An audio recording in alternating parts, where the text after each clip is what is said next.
to Muddy River News this week, brought to you by Harvey's Furniture. I'm David Adam. I'm the editor here at Muddy River News. Bob Goff, who typically fills this seat each week, is on assignment down in Florida. Too hot in the hot tub. Jump back, get a hold of myself. And joining me today is the mayor of our fine city, Mike Troup. Welcome. We get to see each other on occasion, but not often in these two particular spots. Yeah, no, good to see you, David. Well, thank you for joining us. Now, Mike spoke on Friday at the Quincy Exchange Club for the State of the City address. Yes. It's an annual event. We're here now to maybe dig into a couple of the things that you talked about a little bit more. The first question that I'm going to say that at least half of Quincy has on its mind right now, and probably even more than half, is when's Target going to open? Later this year. That's the closest I can get. Oh. I put calls in earlier this week to my contact at corporate Target, and I just asked them, I begged them, do you have a date? This would be great news for the community. Everybody that I talked to is excited about Target, going to be opening, and they say we aren't quite ready, to announce. But you can drive by 36 and Broadway and see the former Kmart. The GMX developers have put in a significant amount of money in refurbishing that building, and it's new on the inside. I mean, they ripped out plumbing, electrical, heating, cooling systems, and even though the outer walls, for the most part, were the ones that Kmart had, they made upgrades even to that, and the parking lot, et cetera. So sometime in 2023, they will be open. All right.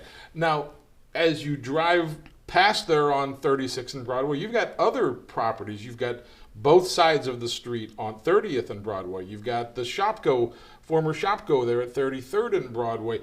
There are other pockets that we know that things are churning.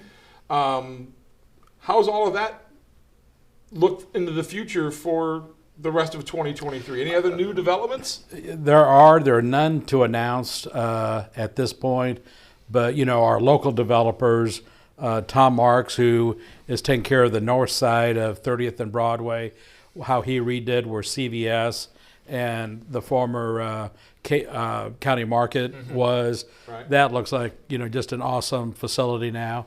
He put on the outlot closer to Broadway a brand new structure for some other retail, and then we've got Trevor Beck, who bought the south side corner. I was pleasantly surprised to see how fast he could tear down that corner building. Yeah. Trevor's got some big plans for the south side there at that intersection. And those are, strong developers, strong Quincy-minded people. So it is exciting. And in high visibility places, too. They don't want to mess those up. Correct. And also, going back to the GMX site at 36 in Broadway, they still have plans to bring a restaurant with a drive-up, basically in a similar spot to where Ruby Tuesdays was. And then they're going to put some outside buildings between that building and their main entrance along Broadway as well. So yes, there are some strong retail developments still going to happen over the next couple of years here in Quincy. Let's talk a little bit about tourism. One of the things that you spoke specifically about was the increase in sporting activities in the city. You the Hoops Midwest basketball had over 500 hotel rooms last year. The Illinois Billiards Championship, which is coming next week for the second time, had a weeks-long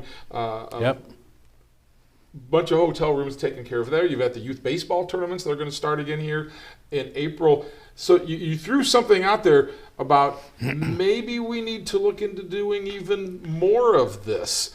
I'm always very interested in hearing something about that. But what else could Quincy do to attract more of that type of tourism? Well, even going back a little bit further back in history, the Sheridan swim team has had their Firecracker summer swim event, which is a pre-Olympic qualifying meet.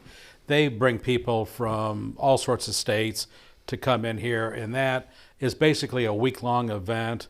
Again, you can't get a hotel room if you haven't booked it for the swim meet. Right. In that, the hoops, Midwest was strong when they were here.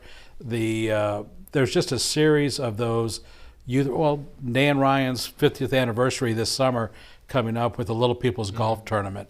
50 years. Okay, they've been bringing young people that love golf and their families.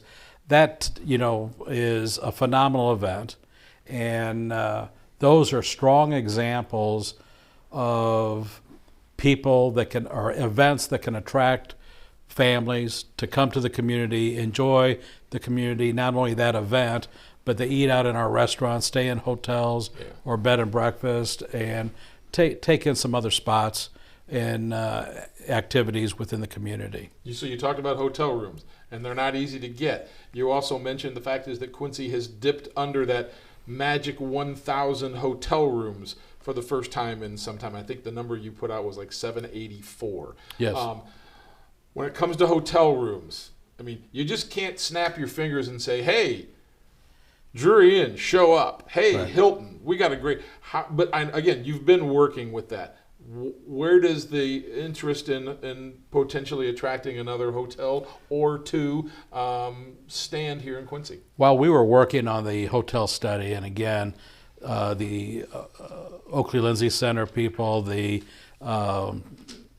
Visitors and Tourism helped us get that hotel market study completed, and that has confirmed that we could use some mid-scale hotel rooms in that 85 to 100 room facility. We have at least 13 hotel developers, investors interested in something in Quincy. There's been a few in the last 2-3 weeks that have come to town. We showed them around different sites, talked to them about a riverfront development, talked to them about the Oakley Lindsay Center, talked to them about other sites available not only in this downtown area but also out in more on the east side of town. And that's what do you get any indication from those developers where they lean? Do they want to be down the riverfront? Or do they just like it all? David, it is surprising to me, but every one of the developers that I've been talking to, hotel developers, they have all picked a spot that they really would like to be at. Nobody's picked the same spot. No kidding. Yeah, so it's phenomenal. Well, so then you've got the problem solved. Well, now you just got to get one of them to decide to come here. When you look at the other things that I tried to outline in the State of the City speech, housing's an issue, hotels is an issue. We're going to get more retailers. When you look at the investment, of building new facilities, it's $15 to $20 million for a hotel. Yeah. The housing that we need is going to be, minimum $15, $20 million of housing is going to be, I believe, started under construction, this summer. Okay. So I think we've got a couple things that are really ready to pop, ready to get their permits, et cetera. So I think we're growing, but we need a lot more than that. Right. When there's 500, 600 job openings throughout our major industries in town, and they've contacted us to say, gee, we've got some good people that are willing to come here, and they now are telling us, well, once we find housing, we'll come. Well, they like everything else. Coming to Quincy, the schools, what they want to do, the work, everything else is exciting to them, but they haven't found a place to live. And so that's something we're working on.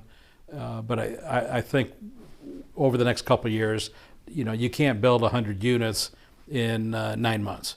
It's going to take a year and a half to really get some of these things built. So in your speech, you mentioned that there were 5 top things. I've written them down here. Was housing, infrastructure, more retail, hotels, and jobs. And I wrote them down in the order that you spoke about them. Mm-hmm. Are those in order of importance, or are they all tied for first? They're all critical to seeing Quincy get to the next level. Okay. And, we're lucky, not trying to be offensive, David, but you remember in the 1980s when we had a big industry shut down and there were thousands of people overnight without a job. Yeah, and okay. I mean, I would have been in high school at that time, but the fact was, there was just this sense of, oh my gosh, right. What are we going to do? Right. Now, most of those people ended up finding another job, but they were underemployed, and they were underemployed for years. We have just the opposite right now, where there's job openings and there's not enough skilled people capable of filling those positions. So we have to attract people from outside the community. Well, when you do that, you also need a place for them to call home. Well, it's kind of, I guess, the chicken or the egg thing. Do you need the jobs or do you need the houses first? Well, I am absolutely grateful that all the industries have jobs available. And these are primary wage jobs, but with that comes a need for specific skills. You know, we just can't take somebody that, you know. I'm not going to be doing any heart surgery on anybody. Thanks, yeah. I'm sure I won't you're either. for that. Yeah, I'm not either. But, you know, so there's a variety of you know, I mean, we need plumbers, we need electricians, Right. we need skilled workers, we need welders, machine operators, we need the other professionals, but they also need a place to stay. And so it's not just a matter that we need to build, you know, single family homes. We need everything. We need townhomes, condos, more apartments. We need affordable housing. Every category is short in supply. Now, I know you talk about building potentially new homes, new businesses, new hotels, but then you also have other programs in place to help people in regard to refurbishing or renovating older homes. Talk about a couple of those programs. Yeah, absolutely. We have the small rental rehab program that's geared for property owners that want to fix up their properties that they have for rent. Right. And it's for any fair market rental, you know, program or opportunity. There's limits within that program. You have to apply for it up front, but it turns out over a 5-year period, if you meet all the qualifications, that becomes a grant. Okay, and that could be the two programs. One's up to $20,000 per unit. The other one's up to 25, and there's a limit as to how many units per owner that you can get. The other is with the downtown rehab. So that's got to be, it's really strictly for rehabbing existing buildings for apartment use. On top of that, we also have incentives for people that are going to develop other housing in select area. We're trying to, the city council approved an incentive to help fill our infill lots. And so Monday night we're going to the city council with a program near 8th and Jersey. And that's going to be an exciting opportunity. That totally is going to be $8.5–9 million project there. So I'm hopeful that the council is going to approve that. You also, you talk about enticing people with homes. You also have the QRAP program, which is a way for you to bring people to Quincy. I know when that was first introduced, there were some people who didn't care for the idea of giving people money for moving here, but you've had, I believe, 45 people? 45 people this last year has received money. A little over 150. Do you expect more? Oh my, yes. As in how many more? Well, there's 154 people that have qualified for the program. Okay, so we have twice as many that are in line to receive the money as the group that actually has received money so far.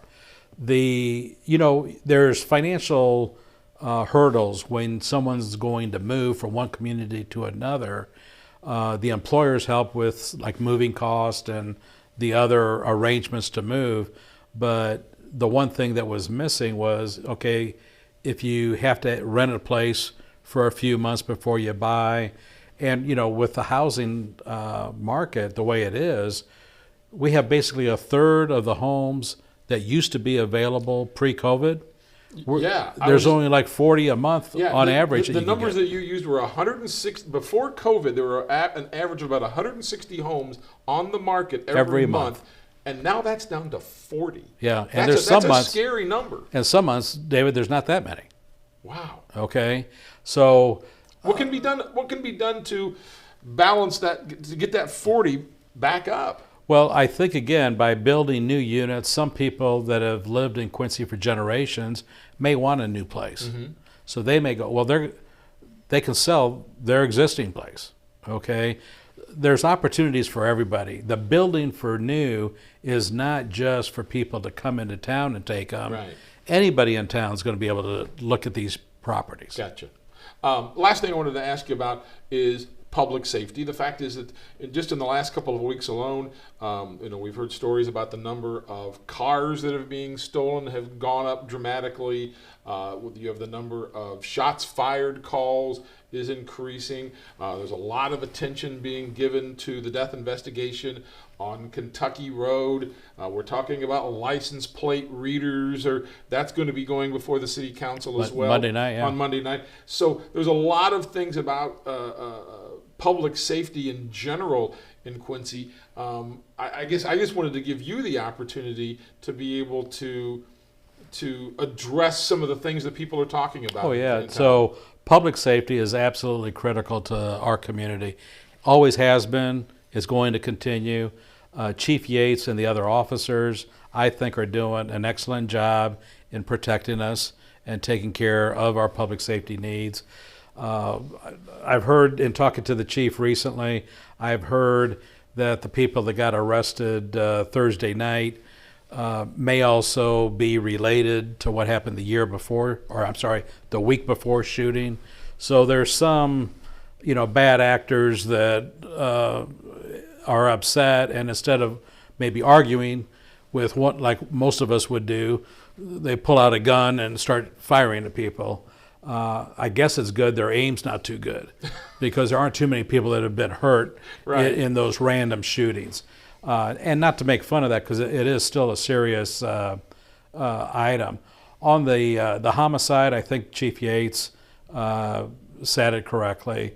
It's a marathon. It's not a sprint to try to put all the clues together. They get it done in an hour every week on Long Island. So why can't we get that done that way here, right? Yeah, I'll have to have Chief Yates maybe call Hollywood and see what they could do. Anything to help. Yeah, but no, it's the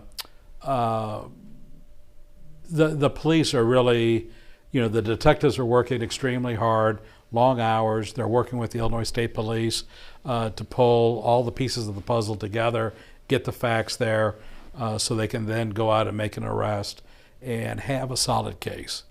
They know that a case of this type, this complicated, lawyers are going to be dissecting it, looking at it inside out for the next 3 to 4 years. Yeah. So they've got to get it right, and I think that is absolutely what our law enforcement, our Quincy police officers, are focused on. Before we wrap it up here, you're halfway home.